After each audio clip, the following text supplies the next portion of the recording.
سیدنا عبداللہ بن عباس رضی اللہ عنہ کہتے ہیں، میں رسول اللہ صلی اللہ علیہ وآلہ وسلم پر شہادت دیتا ہوں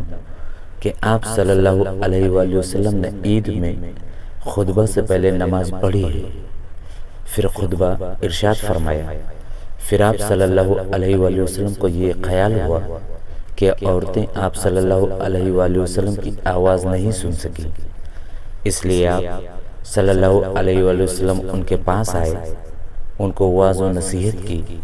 اور ان کو صدقہ کرنے کا حکم دیا۔ پس عورتوں نے اپنی بالیاں، انگوٹھیاں اور دوسری چیزیں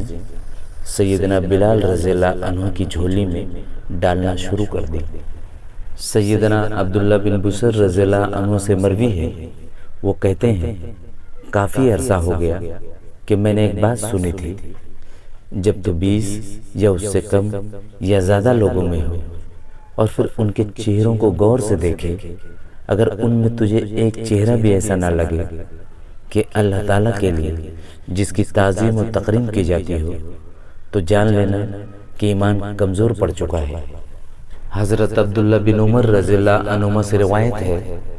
کہ نبی صلی اللہ علیہ وآلہ وسلم ایک انصاری کے پاس سے گزرے، جبکہ وہ اپنے بھائی کو حیا کے بارے میں